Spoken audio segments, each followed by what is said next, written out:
La forêt Yaya est une forêt naturelle, enrichie et entretenue par un groupe de paysans.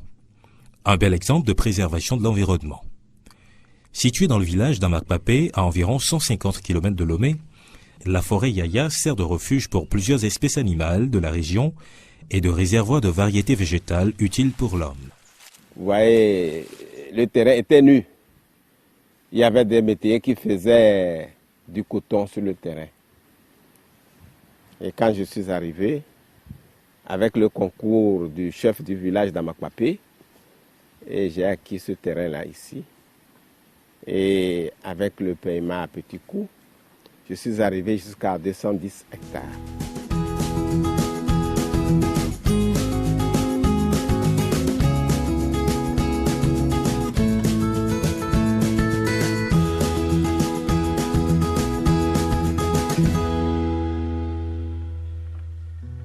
Pour valoriser, pérenniser cette forêt et en tirer meilleur profit, Yaya, propriétaire privé de la forêt, a créé une association des partisans de lutte pour l'environnement, Aspalup, qui s'occupe de sa gestion avec l'appui des acteurs en développement, comme le groupe de la Banque mondiale.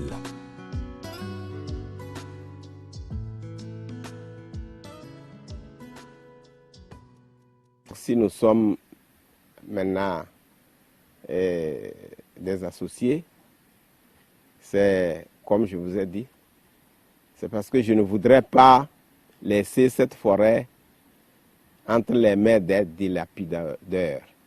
Et je suis certain que vous allez, après moi, bien garder cette forêt.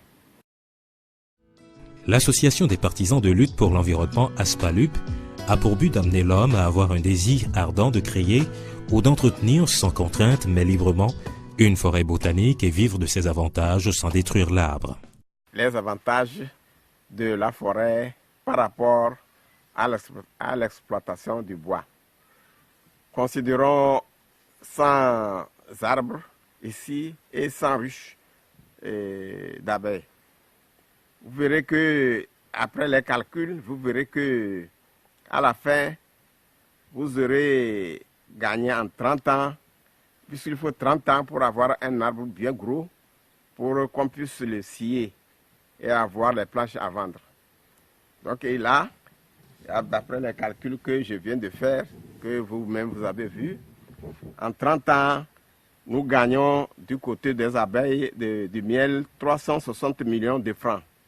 Et du côté des arbres sciés, nous gagnons 20 millions de francs.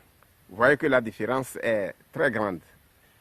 Alors que vous voyez vous-même, nous avons seulement calculé les avantages sur les abeilles. Il y a autre activité sur la forêt que nous menons ici. L'élevage de petits ruminants, il y a la volaille, il y a même l'usine de l'essence de citronnelle et j'en passe.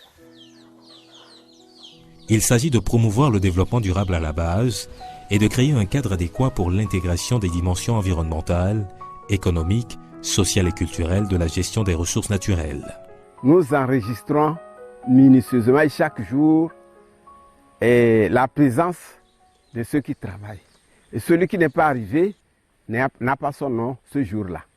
Donc à la fin de l'année, nous additionnons tous les jours. Et nous allons connaître le nombre de jours. Nous divisons la totalité de notre bénéfice par ce nombre de jours et nous multiplions par le nombre de jours fait par chaque personne. Et c'est comme ça que nous gagnons.